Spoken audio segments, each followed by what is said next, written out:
Okay, so let's start taking a look here. So homework for today. Last time we talked about functions and kind of moving our stuff into kind of generic chunks of code where we can write it once and then call it multiple times. So you would have had to use probably one, if not a couple of functions for this assignment to help out with things like converting the number 10 to an A, 11 to a B, things like that. Um, but for the assignment, we're asked to write a function called decimal to hex. Here, I'll go ahead and just copy that name here. That takes an int as a parameter, so some decimal number, so representing a decimal value, and returns a string that represents that decimal value in hexadecimal. Okay, so that's base 16. So I gave you some hints. You may want to also write a function that converts an int into a char for converting values like 10 to A, 11 to B, etc. All right, so we're taking a skill that we learned earlier in this course, that is converting a decimal number into some other base, including base 16, understanding how to do that by dividing it by 16 over and over again, recording the remainder, whittling down the quotients until it becomes a zero. That's kind of our Boolean expression on our loop. So this task was about taking something you've recently learned, understanding how to solve that problem, converting it into a programming-based solution, but making sure you didn't just, so it's a good problem to have because it's not an overly difficult problem to solve, but because you're new at solving problems, telling a computer what to do through a programming language, there's just enough steps where if you just jumped into the code and started writing a loop or something like that without actually thinking through the steps, you might have gotten yourself into a little bit of trouble. All right, so hopefully that continues to reinforce this idea of making sure you understand the problem first before you start writing code. Ask yourself, what problem am I trying to solve? Solve the smallest problem possible at a time.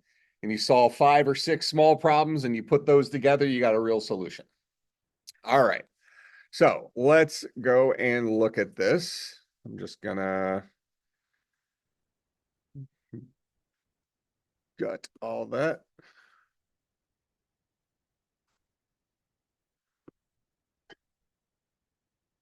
Is it not letting me gut it?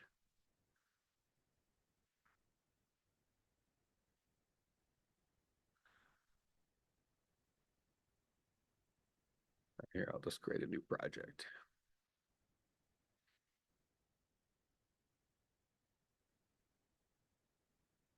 All right, and this is what, homework 5? Okay, so it's a CSC 2000. What semester? This fall 24, homework 5. Go with that. All right, we'll choose C++ as the language. I seem really bad at clicking that little X there.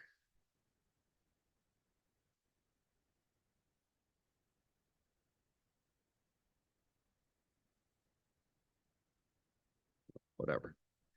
Okay. So as usual, I'm going to go ahead and do a includes namespace standard. Oh, it's using namespace standard. I wonder why I didn't just switch this over. Maybe all of them have been like that. Have all the ones you've worked with so far included standard io.h? It's usually iostream, right? Yeah, I wonder why I didn't switch. Yeah, I know. Yeah, because that's C code, what we're looking at there.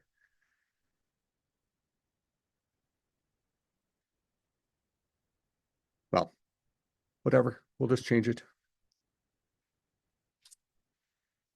So food IO stream.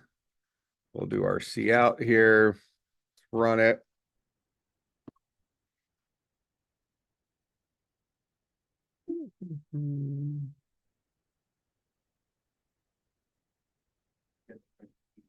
Oh, yeah.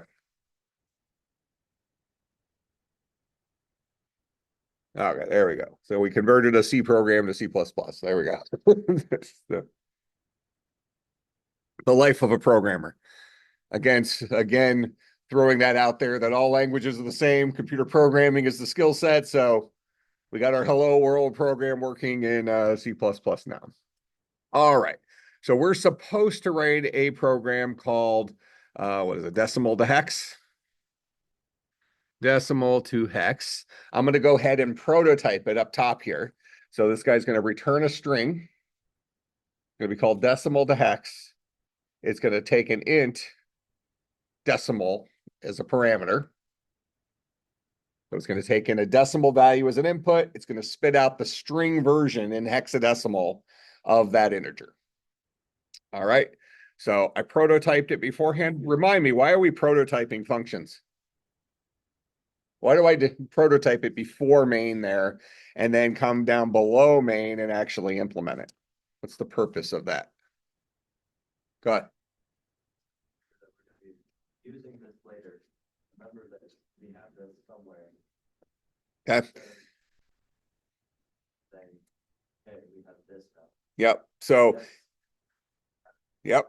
So even though many newer compilers and all of our newer languages like Java and C# have what's called a two-pass compiler, where it automatically goes through one time and reads in all the symbols, and then goes through a second time looking at the details. Old school, we had single pass compilers where if we didn't let it know about all the stuff it was going to run into that we were going to define, it wouldn't know about it because it only goes through one time. And as soon as it gets to main, where you're trying to call some function that you haven't defined until later on here, it's not going to know what you're talking about. So we let it know that you're going to run into this stuff by prototyping it up here, but we don't actually implement it till afterwards. Now, why don't we just implement everything before main? Why do we prototype it as opposed to just writing it before main so main has it? Why might that get us into trouble? Go ahead. Functions call back to each other. Yeah, so pretty quickly here, we're going to have functions that call other functions. In fact, today, we're probably going to have a function called decimal to hex. It's going to call another function for converting between a number and a character. So maybe it'll be int to hextet or something like that, where we pass it a 10, it hands us back an A. We pass it an 11, it hands us back a B. Well, so our decimal to hex is going to call that other function. Well, if two functions are reliant on each other, we have a chicken or the egg problem, where one of them is not going to be able to compile because it's reliant on a function it's never heard of before. Where if we've prototyped all the functions beforehand and we don't implement them till later, all of the functions we prototyped have been put into this list of things we know about, like you pointed out. And now when we go to compile them for logic, they all know about each other. And even though we're implementing them in whatever order we're implementing them, it already knows about all the names. Go ahead. You prototype functions in all programming languages? Like you said, you don't have to for some. Typically not. So what we're going to be moving to here is we're pretty quickly, as we introduce objects in here, we're going to be moving to a second file, what's called a header file. So we're actually going to have most of our prototypes inside of this header file, which is effectively, and then at the top of this, we're just going to include our header file. It's the same thing as typing it in here, is what it ultimately happens. We just happen to organize it in two files. So that's very common in C and C++. So almost always when you see C and C++ code in the wild, you'll see it referencing header files, just like this guy. This is technically a header file. In the old days, this would have been iostream.h. Now it uses namespaces, so it's actually a namespace thing. But our modern languages, because they all assume a two-pass compiler, I would say perhaps incorrectly so, we've moved away from prototyping, when actually there's a lot of value in prototyping, especially those header files. And we'll talk about this again when we get to the header files here within several weeks here. But a header file kind of shows you, here are the things my program will be able to do. It's almost like a bulleted list of features without having to look at all the details in the implementation. If we just trust that somewhere in here there's going to be this function called decimal to hex that we assume we're going to write correctly, and it's going to take an integer as a parameter and spit out the string version of that decimal number in hexadecimal. In a header file, we just have a list of those abilities rather than the implementation. So it's kind of a cheat sheet for us to know what the current library we're working with can do. Okay. Just so I don't forget, I think I had mentioned this another time, or at least put it on Slack at some point. I'm going to be at a conference next week. So we won't have physical class next week. There'll probably be a bigger project to work on, but I'll probably also record lectures. You just won't have to come here at 10 a.m. on Tuesday and Thursday, but I'll probably put up lectures as if you came here, just watch them and complete any assignments. I'll probably only give one assignment next week. I think we'll probably have a similar thing this week, but just heads up. I'll give you more details as I have them, but mark your calendars. You won't have to come to class in person at the same time next week, but you'll still have stuff to do. All right. Okay. So I would argue that prototyping is actually kind of a good thing. It's a good kind of an organizational tool, but to your question, it's not common anymore, unfortunately. Now, and we'll get into this again, but just since we're down the rabbit hole, it's really Java's fault. Because when Java first came out, Java, like if you go and you look at Java documentation, let's just jump off the reservation here a little bit, because it's a good question and it has a legitimate answer. So I'm going to go to Java's documentation here. I know Sun Microsystems doesn't exist anymore, but that's where I used to go for the Java documentations when Sun Microsystems owned Java. So that's why I still type that in. So here we go to, I don't know, Java's, actually, let's search for something. Java string, this will take us to it.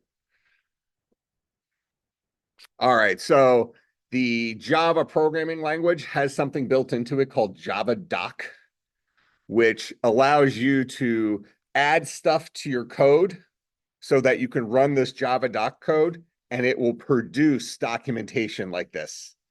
Clickable documentation that shows you, for instance, for strings, there's a function called charat that takes an integer, returns a char. This is what it does. So this is kind of our documentation. This is the equivalent of the prototyping type process where as long as we write it into our code in one place and run it through JavaDoc, it generates this website thingy. This is in the early days of the web. Generates this formatted website thingy that effectively is our header file. And even better than a header file because we can click through this and stuff like that. The problem is nobody used it. So the intention was this was going to be our replacement for header files so that you didn't have to prototype stuff and you just did everything the JavaDoc way or whatever. Nobody did it. So then it just fell out of favor. So now nobody documents anything. It just is what it is. And you hope whatever language you're working with, there's enough stuff out there through like Stack Overflow or whatever for documentation. It's frustrating from an old school programmer perspective, but it's human nature. That's kind of how things go down. Okay. So we've prototyped this guy. Let's go ahead and implement it. So down here, I'm going to actually write it decimal to hex. It's going to take in an integer as a parameter. It's going to return a string. So what I'm going to do here is I'm going to continually divide decimal by 16, recording the remainder and recording the quotient until it's 0. So before we jump into that, let's just remind ourselves what converting a decimal number to hexadecimal looks like. Give ourselves a small example. That way we can use that as the kind of paint by number for writing the logic. All right. So I'll open up this guy.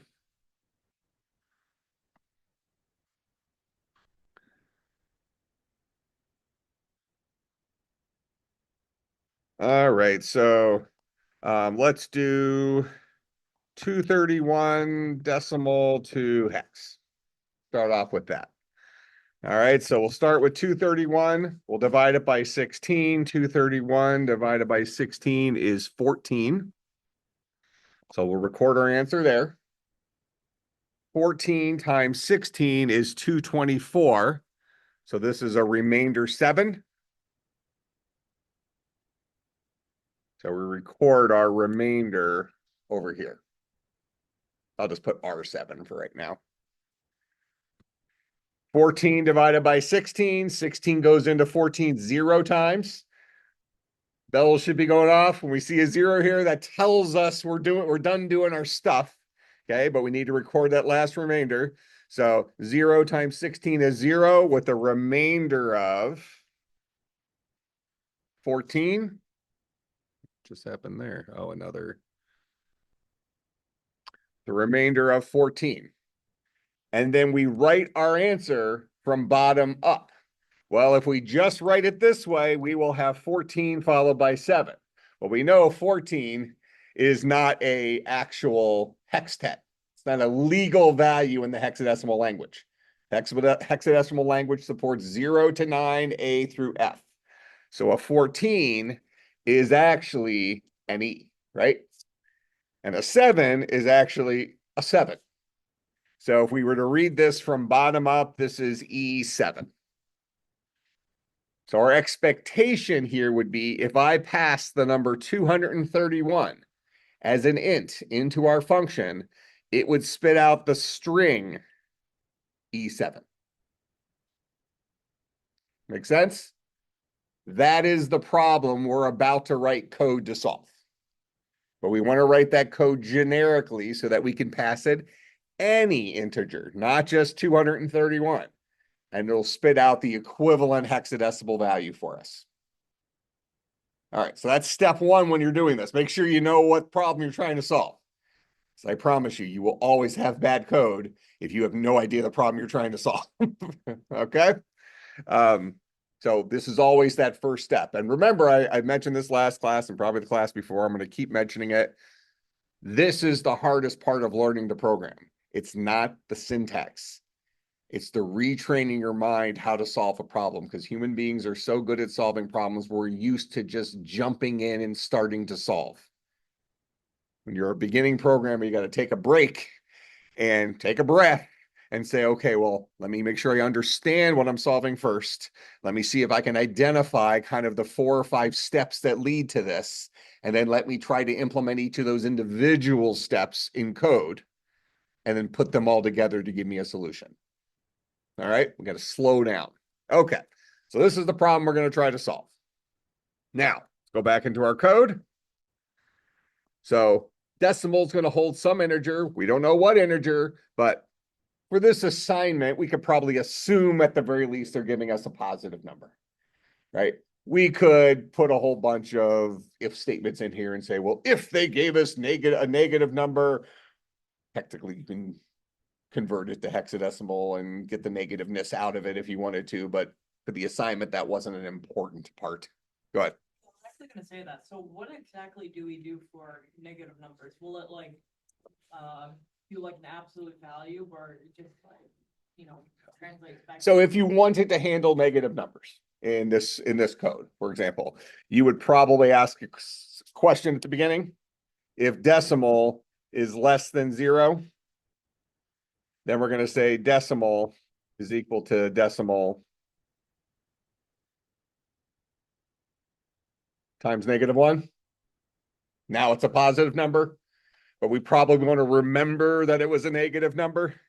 So we'd probably create like a little Boolean is negative, start off with false. We're going to assume the number's not negative initially, but if we happen to detect that it was negative here, we would then just say is negative is equal to true.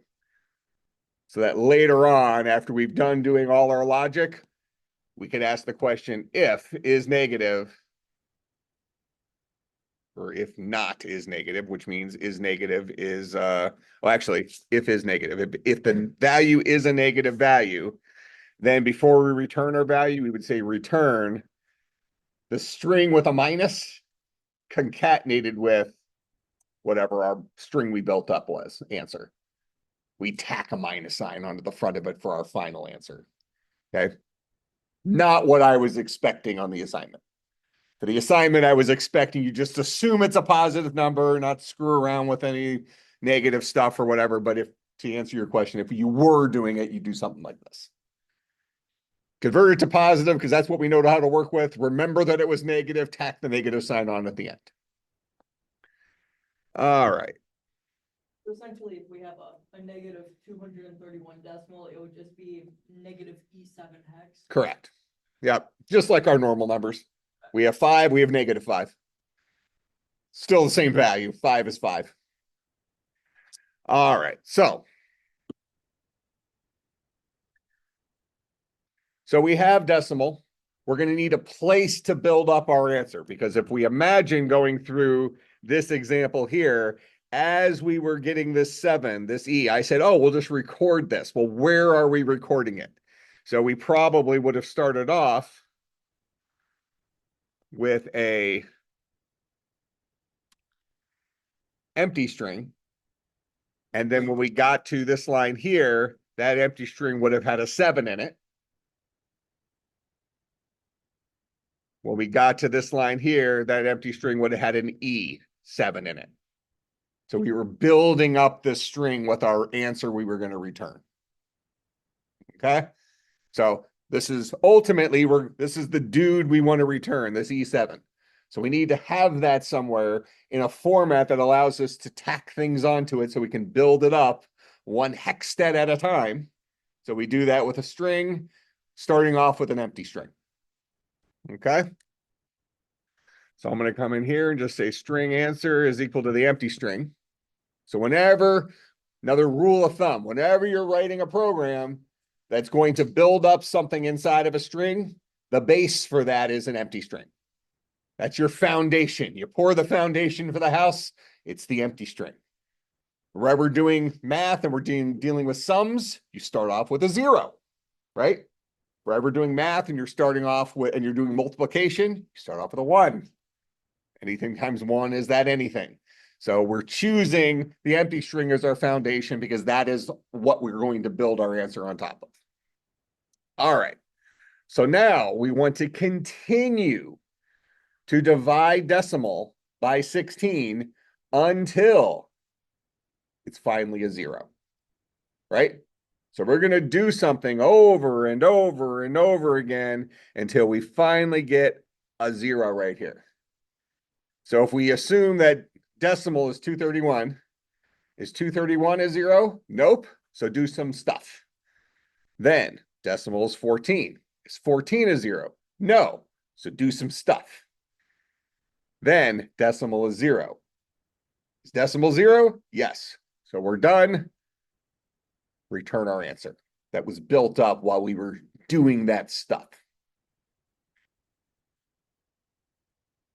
So we'll say while decimal, you could say greater than 0, or you could say not equal to 0. Doesn't matter. Ultimately, it's going to mean the same thing for our logic, right? As long as decimal is not equal to 0 right now, we need to do some stuff. All right.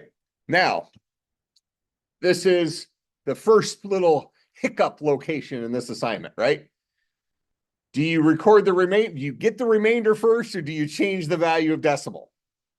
So this would have been a bug that I'm guessing many of you did run into, where the very first thing you may have done in here is you said, oh, I'll just say decimal is equal to decimal divided by 16. The problem is now you have changed the value of decimal. And you no longer have the ability to go and get that remainder. Because you really want to divide it by 16 first and get the remainder before you change it. Make sense? How many of you ran into that chicken or the egg problem? I'm guessing many of you. Kind of maybe a rationale while I gave the specific assignment. Maybe you're connecting some of the dots to why we spent some time converting crap earlier on in the term. It's a good problem to work through and has enough mathy stuff to it that it keeps you interested. All right, so before we actually change decimal, we want to go ahead and get that remainder. So we've created a location here for us to store those remainders inside of a value called answer. Now, for right now, I'm just going to put it in there willy-nilly. I'll just keep tacking on our remainders. Okay. We're going to end up building it backwards, but we can fix that later. Little baby steps, solve little problems at a time. So before I change decimal, I'm going to go ahead and say answer is equal to whatever answer currently is concatenated with decimal divided by 16. What's the remainder? It's decimal mod 16. Modulus arithmetic, third grade math, long division. So decimal mod 16 gives us the remainder of decimal divided by 16. Now, does this code right here actually change the value of decimal at all? Or does it just give us the mathematical answer of taking decimal divided by 16 and recording the remainder? Does not actually modify decimal because we didn't use the assignment operator, right? We didn't say decimal is equal to a new value that is decimal mod 16. We just said, do this math real quick. Give me the number. Don't change a thing. Don't remember anything new. Don't overwrite something we were previously remembering. All right. So we'll go ahead and take whatever answer is. We know the first time through it started off as the empty string, which is a good foundation for building strings, right? And we're going to tack on to that the math of decimal mod 16. I think we saw last time we actually have to use a little function toString that gets that guy over to a format that's concatenatable. That's got to be ordered. Remember, we learned about concatenation, gluing strings together. So I think that function was it toString like that? That the guy? All right. So whatever our decimal number is as an integer, divided by 16, give me the remainder, convert that guy to a string. That way I can concatenate it onto my answer that I'm building as we go through here. And we're going to do this before we modify the value of decimals so that we don't lose track of our remainders. All right. So now that we recorded that first remainder, so in our example here, what we just did is we just did that piece right there. We tacked a 7 onto the empty string, assuming our value we passed to this function was a 231, following our example. Then I want to change my decimal. So what did we do in line 29 there? We made decimal a 14. We changed the value of it.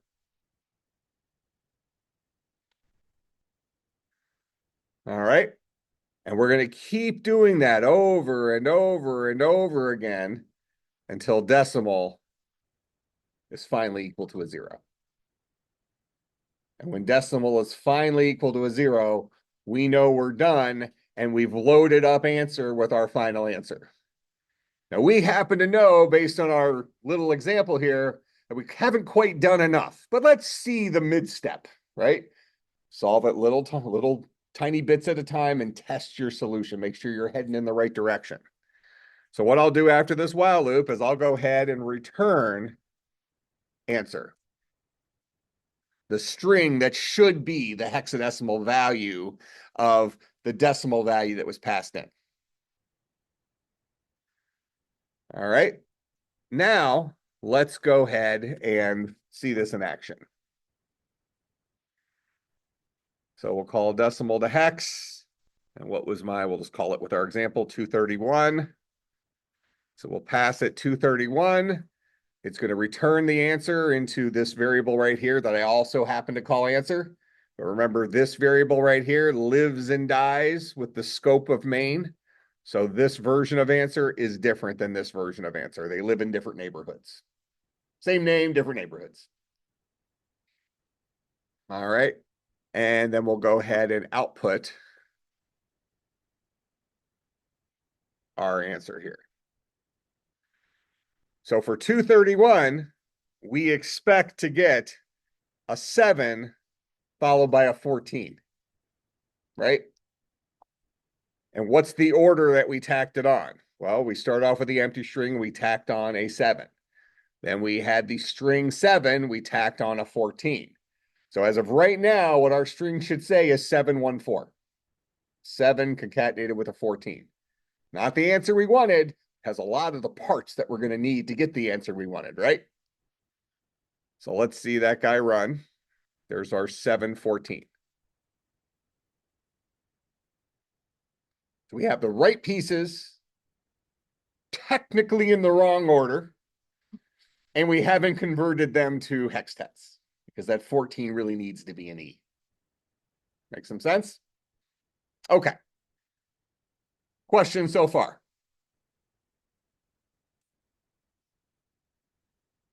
All right, so let's patch this up a little bit. So now we're going to write another function that is going to convert stuff like a 14 into an E. So why don't we call this guy, it's going to return a char since we want it to return things like an E, right?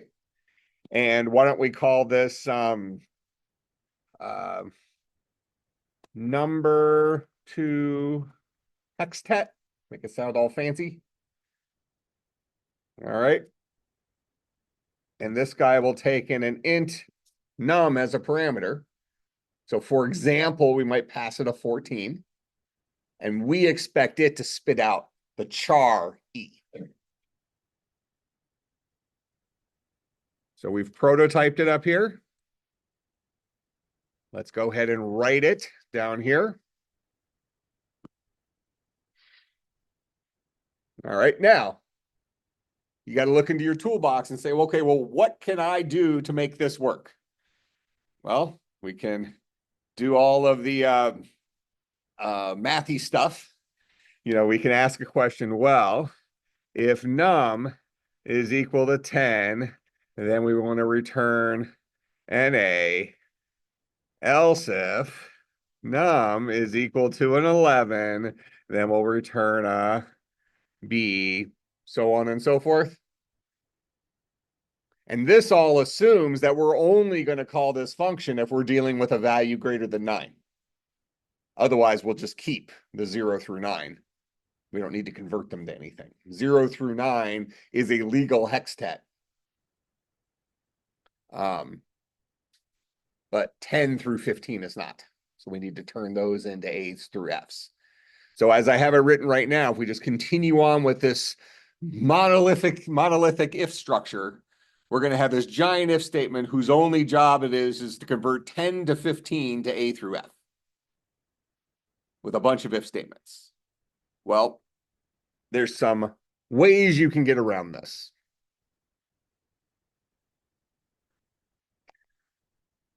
I'm going to create a string here called map.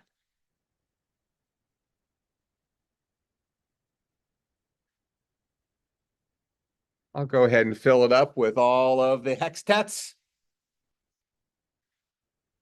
Now, let me ask you something. What index, remember strings are 0 indexed, right? What position in this string is the character 0? 0 indexed.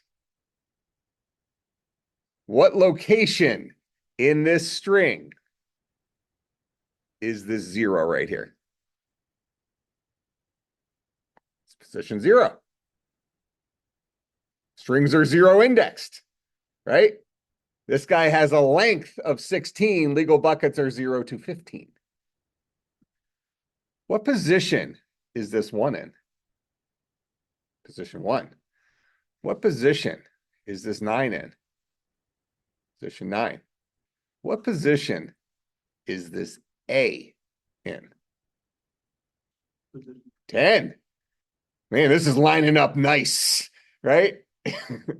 So, whatever this number is, can't we just return map position num?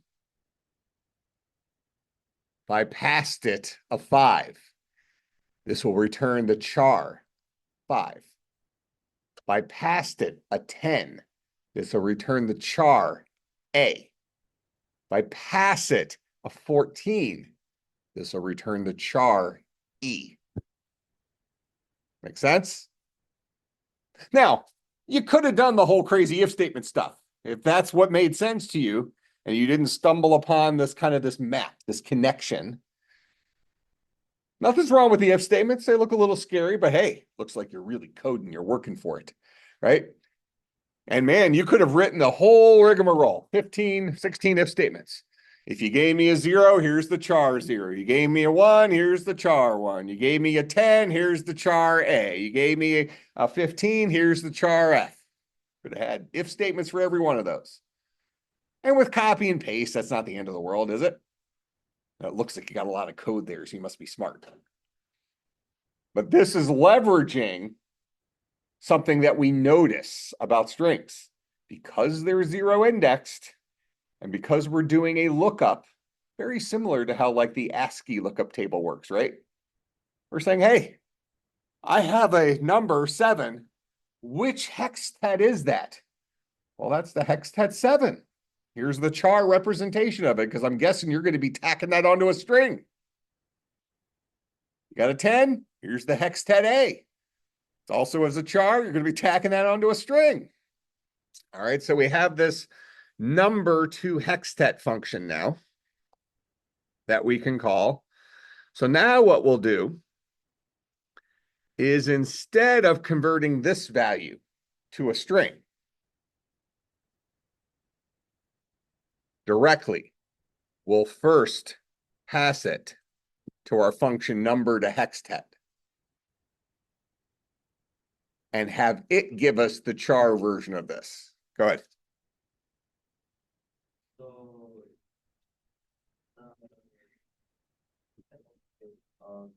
line 24 is a char, but we're putting out a base string.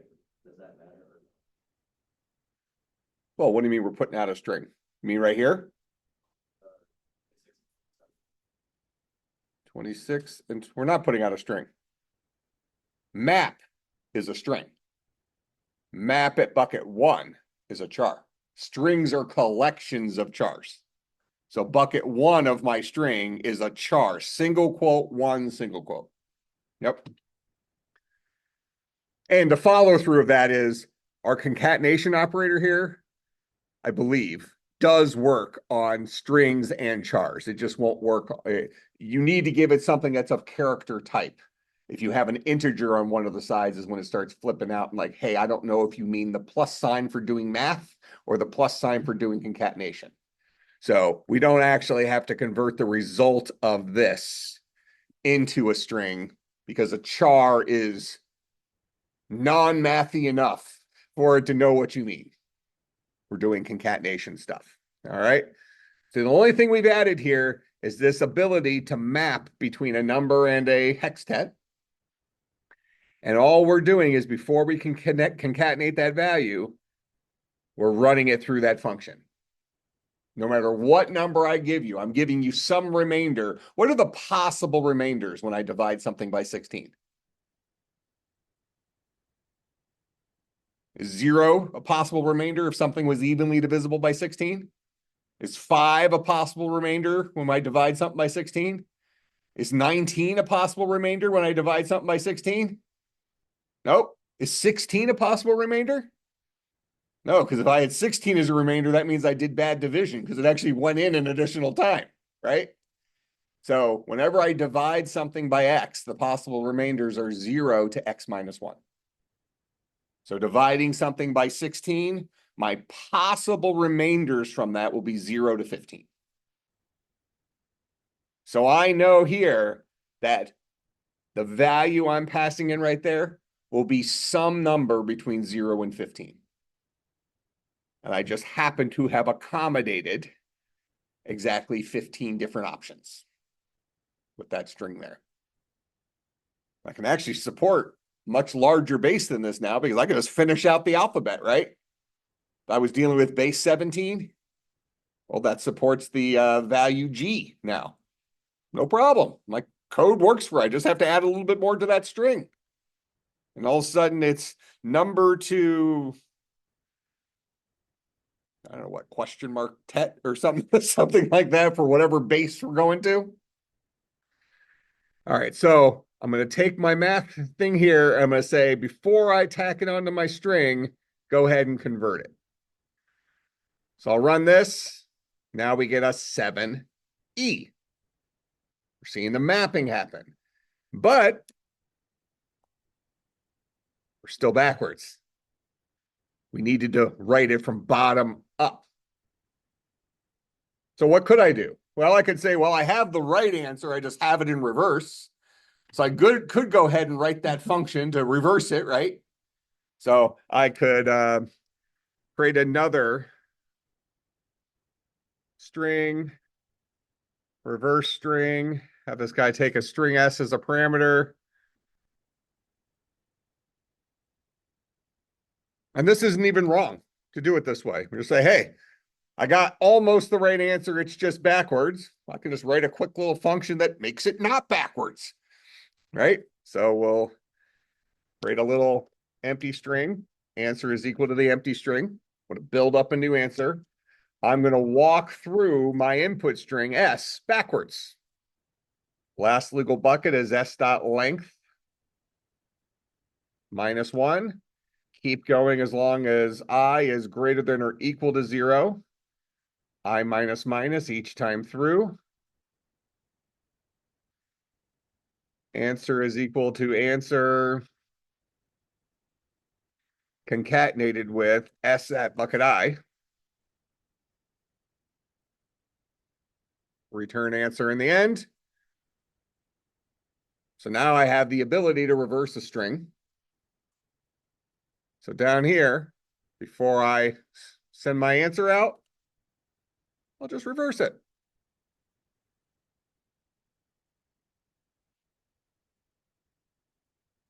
And there's my E7. Is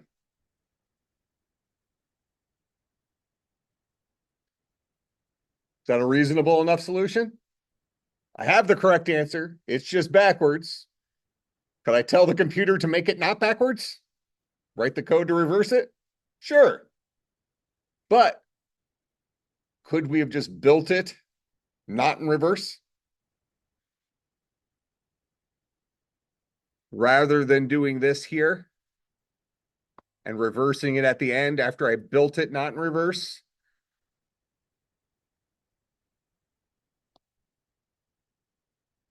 Couldn't I have just built it backwards as I was going? Answer is equal to do your mapping and concatenate onto that answer. Just build it backwards. We still have our E7.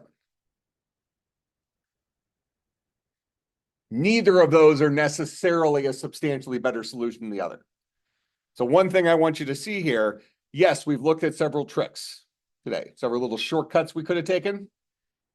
Now, if you're not seeing the shortcuts quite yet, that's fine. Just go through the video later on and go slow. I know that, because of the amount of material we have to cover in here, sometimes I go zip-a-doo. I get going pretty quick, but the point is, it doesn't matter. If this doesn't make sense to you yet, don't use it. Write the 50 if statements. It's not wrong. Computers are fast. Nobody's going to notice. The people that are using your software aren't going to be peeking under the code to see how messy it is.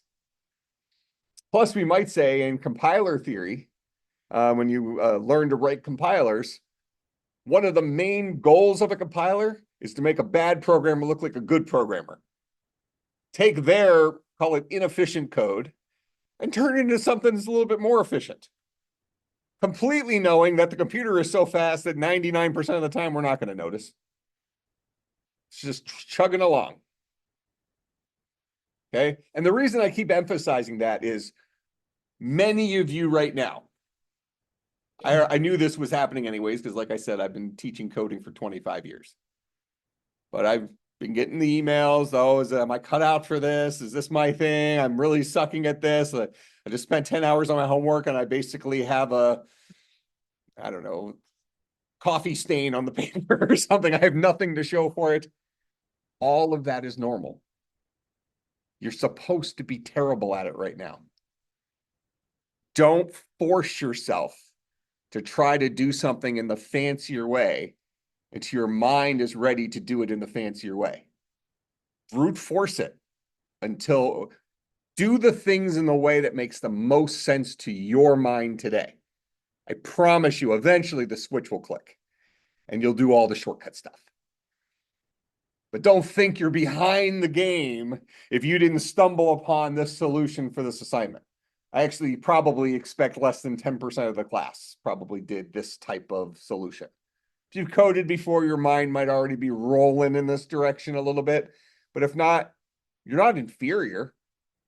In fact, I'd much rather you have the 4 zillion if statements that gives me the right answer and some fancy trick that you miscounted by 1, and now every single value you've given me is 1 off in the alphabet. Man, you look good doing it, but you got the completely wrong answer. Doesn't matter, right? There'll be times in class where I solve a problem one way and one of you are going to ask a question, well, couldn't you have done this? And it's like a really good idea. And I'll pretend like, oh yeah, I knew that. I just wanted to do it this way to show the class an example. Maybe I didn't think of it. Sometimes there's cool little math tricks. Let those things come to you as you get more and more experience. Don't look down at yourself because you're not seeing those things initially because you're supposed to be terrible right now. You're supposed to be stressed. You're supposed to feel like this is not your thing because we are retraining the way your mind works. All of you are between 17 and 23, 24 years old. I'm guessing that probably captures the class, right? You've spent all those years having your mind working in one way. And in 3 weeks, we're turning that on its head and expecting you to become a programmer. Doesn't just happen overnight. Goes back to what we said day 1 in class. Programming is like a sport, and you got to put in the reps, and you're going to hate me for it all along. Until you're finally good at it, you start getting your big paychecks, and you're like, okay, well, I guess the juice was worth the squeeze. All right, but don't think you're terrible at it yet. I promise you, I will tell you if I think you can't cut it, which may happen for some people, but not yet. You're not far enough in yet to know you're going to be always terrible. All right. Okay, so here's a possible solution to this problem. Questions about this approach? Any suggestions on things we could have done differently that you think are worth kind of exploring? Maybe you had it's always fun with beginning programmers because sometimes you run into really, really, really weird solutions that work. Former programmer of ours, his name's Nick Largent. He currently works at Northwestern Mutuals, probably worked there for a decade now, making good dollars, really good programmer now. But man, when he was a student, that kid had the weirdest solutions to everything, but they always worked. It's like his mind was just built out of crazy stuff. But him and I are still good friends. But I mean, sometimes you have weird stuff. So any suggestions? Go ahead. Made like an if statement where did like 8 plus 1. A is like 65, B is 60. And Yeah. So you did the ASCII math. Yeah. So what he did is he said, well, instead of doing this little string lookup, I'm just going to go ahead and look at the ASCII table and see what's the difference between the char for 7 or I guess it would be the char for 7 and a letter in the alphabet. And he did the math to get him to that bucket to just do math with chars, adding some number to it. It's very similar to what we did for converting to uppercase, that type of thing. That's reasonable too.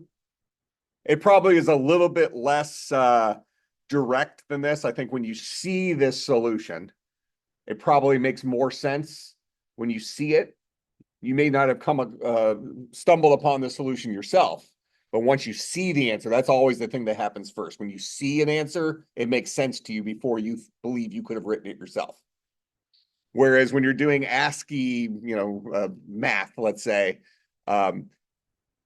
you kind of have to think through it a little bit more. You got to go and jump in the ASCII chart and say, okay, well, what's the difference in these two? Can I use that number? But frankly, that's more efficient because we know this line right here. We look at that and say, oh, well, that's pretty easy. It's just one line. Well, what's happening behind the hood? When I say, give me the character that lives at position num inside of the string map, that's what I'm saying here, right? That's effectively what this line says. Return for me the char that lives at location num inside of map. What it's actually doing here is it's saying, go to the base memory address for map, add on to that 7 times the size of a char, which in this case is a 7, which gives me a memory address. Then give me the character at that memory address. All that stuff is happening under the hood, even though you only wrote this little code here. So it's not like nothing is happening. It's not like way less is happening here than your ASCII math stuff. Bottom line is your ASCII math stuff is still happening. In fact, what he's doing is probably taking a little bit of pressure off the CPU. He's being nice to the computer. Frankly, he's a humanitarian, technologitarian. He's nice to computers. Wanted to take a little bit of the heavy lifting off the computer and not make it go and check out strings and stuff. He just said, let me just do the math for you. Nothing wrong with it. What else? Other approaches?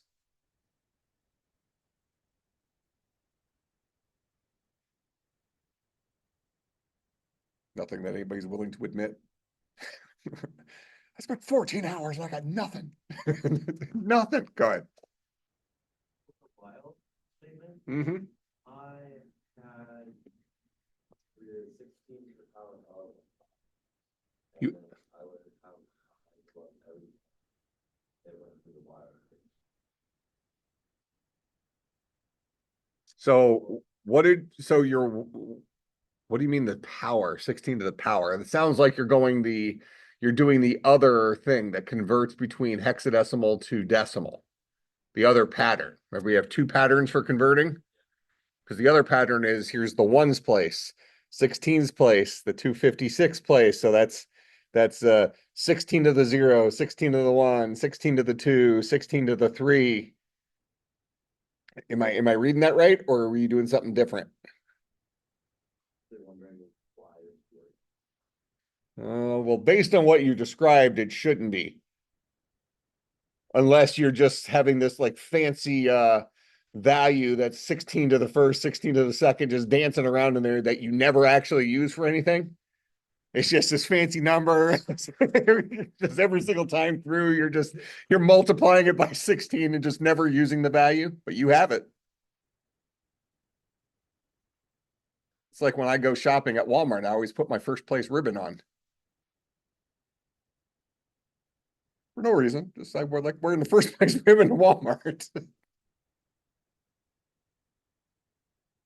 Well, we can look at it. I mean, I'm sure it's very clear why it's not working, but I don't think you need to take anything to a power for this one. without it. So you weren't using it.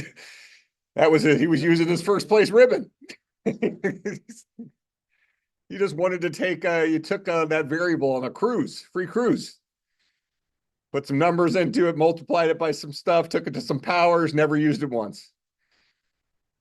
It's okay. All he wasted was 32 bits of RAM. Nobody cares. Nobody's going to notice.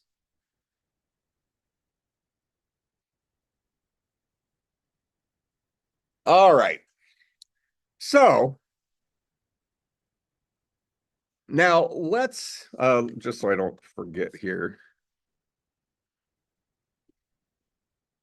Luckily, that was on a student's thing. I try to remember not to switch my Slack over to the class before it's on recording, because sometimes I might have a conversation with one of your other faculty members complaining about you, and now it's on recording. Or a conversation with another faculty member with me yelling at them. And then it's on recording.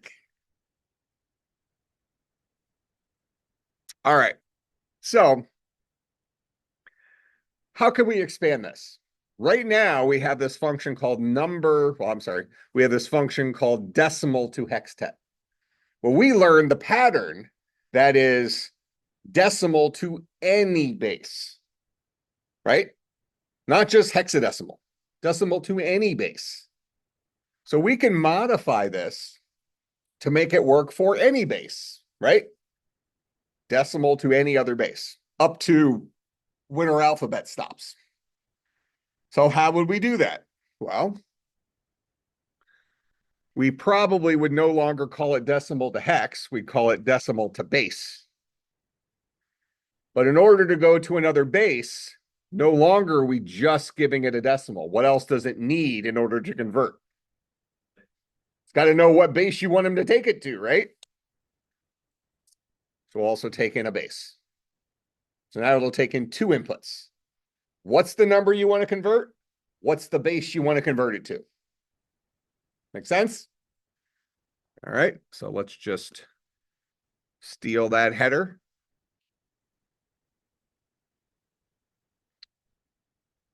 We'll just overwrite it down here. So now I have this variable called base that if I were converting something to hexadecimal, the person would pass in 16 for the base, right? So that means inside my code here, whenever I said 16 before, I can just change that to the base.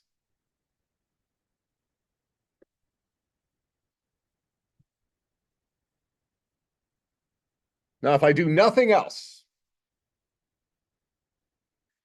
and up in main, I call decimal to base,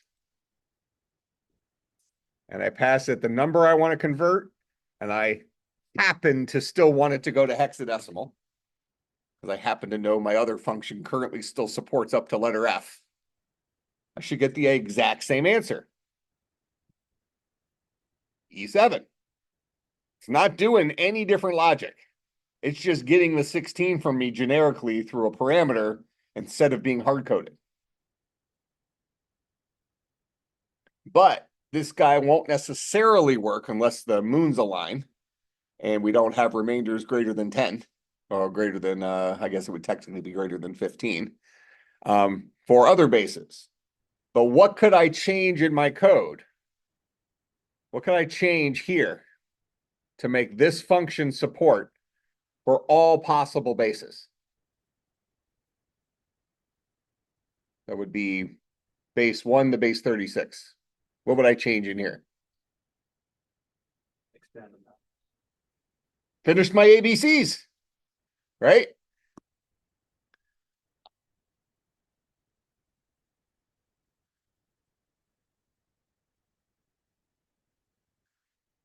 I challenge any of you to do that without singing it in your head. You put an extra A in there. Did I? Did I? Probably. Yeah, MAN. Oh, thank you. See, I'm a bad singer. All right. But can you actually do that? Can you go through the alphabet? A, B, C, D. I always did a little twirl around at the end. I missed a P too. I need somebody else to do this for me, is really what you're saying. I spent too much time singing. All right, hold on. Wait a minute. C, D, E, F, G, H, I, J, K, L, M, N, O, P, Q, R, S, T, U, V, W, X, Y, Z. Did I get them all? Nailed it. That's talent.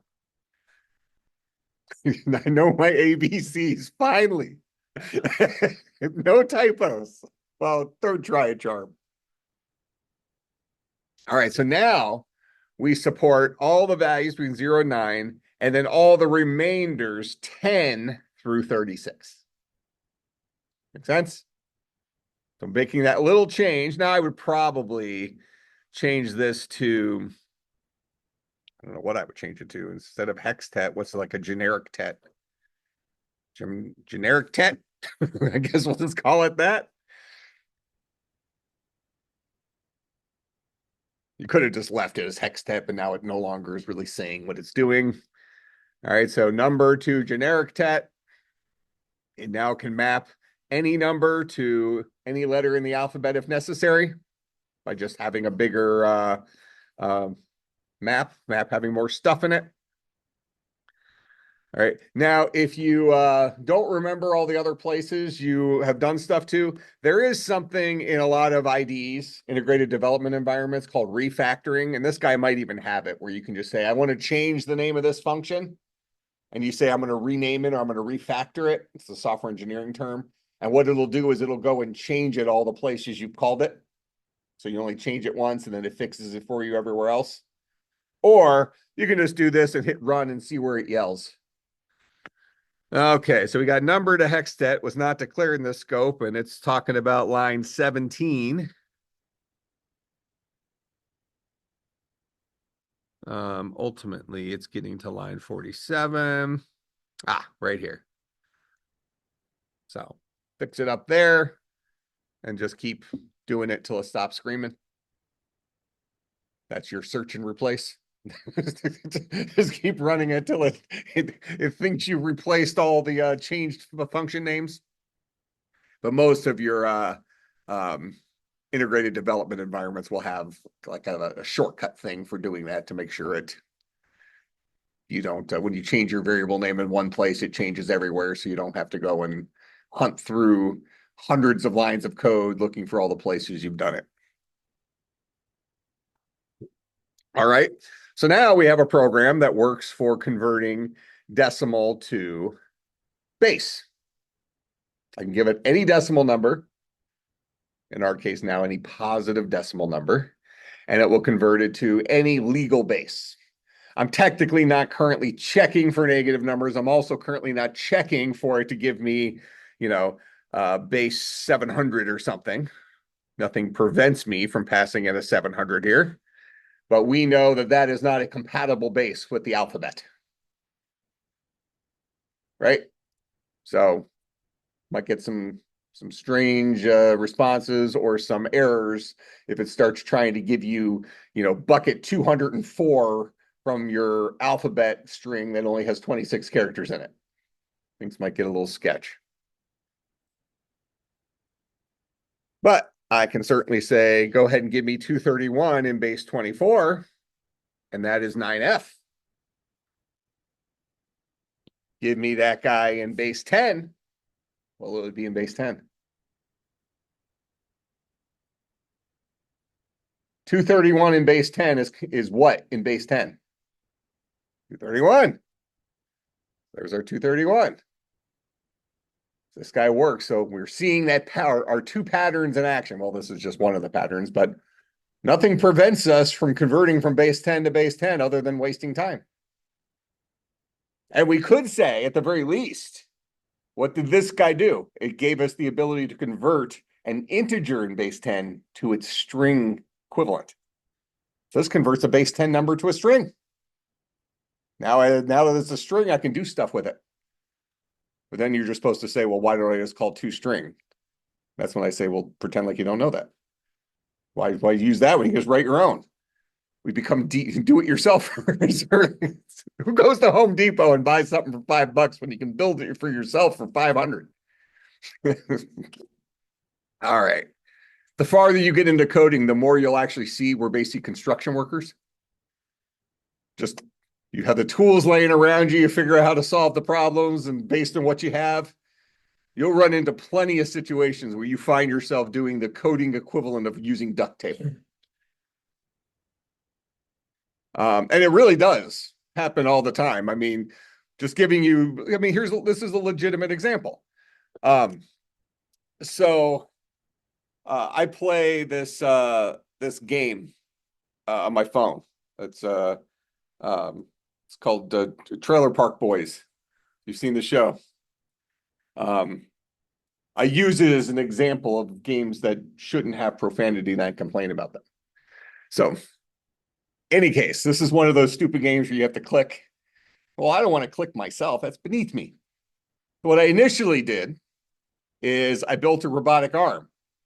that you can, I had a thing on it where you can decide how, because sometimes you got to click every like 30 seconds or every 1.5 seconds or every 7 minutes. So I had a little knob that you can turn for the number of seconds, and the robotic arm, I taped a little stylus to the end of it. So every however long I wanted it, it's just started clicking. I got video of this guy rolling. Well, now with the new version of Mac OS, I can connect to my iPhone as long as it's running iOS 18 directly. I can just sit my iPhone next to it and hit this, and it'll turn on. And your iPhone is off. You know, well, it's powered on, but the screen is off. But I can use my phone on here. Great for meetings. You know, because you look kind of like a jerk if you're sitting there messing with your phone during the meeting. But if you're just taking notes on your laptop, playing your game on your phone, no problem. Well, then you want to mess with auto clicking. Now the problem is there's not a whole lot of software for the Mac. So I'm kind of showing you some things you can do as a coder. Well, so there's this old program called AutoClick that somebody wrote for the Mac years and years ago that they figured out some old library for clicking or whatever at a certain place on the screen.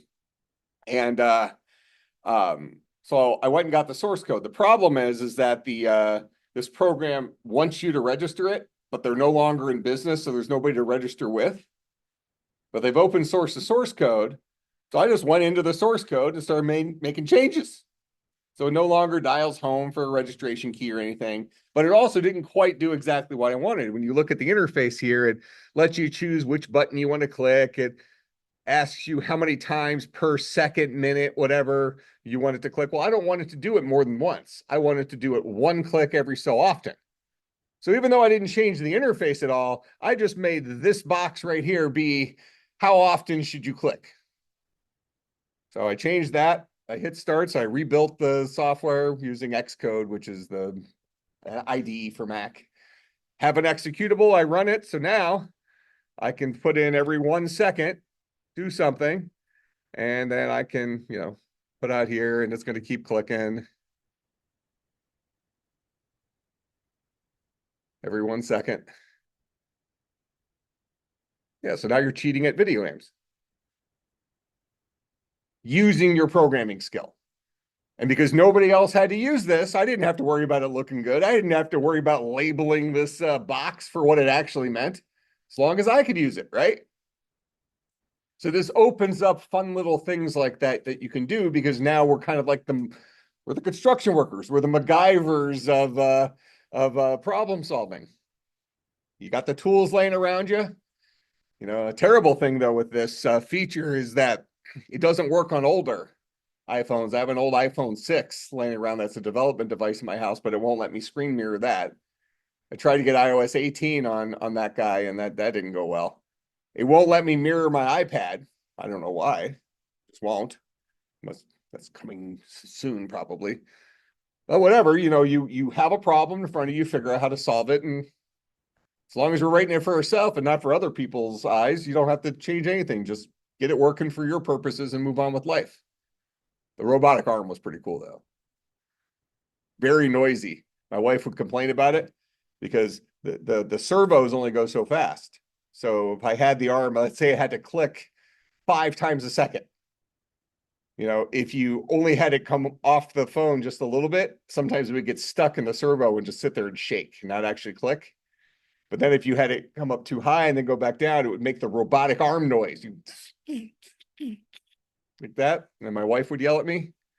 I would pretend like I didn't hear her over the robotic arm noises. All right. So there's your introduction to geekdom, I guess. All right. So on what we're going to do is I won't give you an assignment for Thursday. On Thursday, what we're going to do is we're going to come back and we are going to write the other pattern, converting between a string representation of so like for instance, E7, converting it back to 231, going the other direction. So some base to a decimal.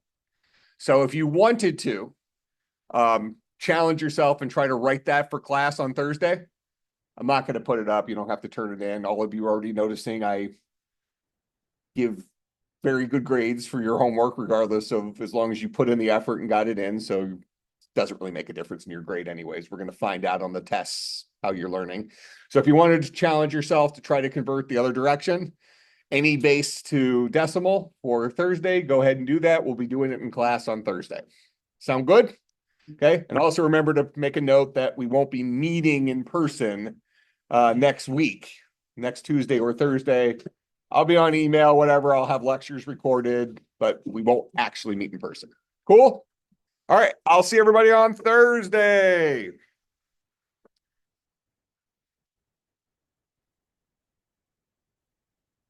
Yeah, I've seen so many of my favorite YouTubers using autocorrector. It's hilarious.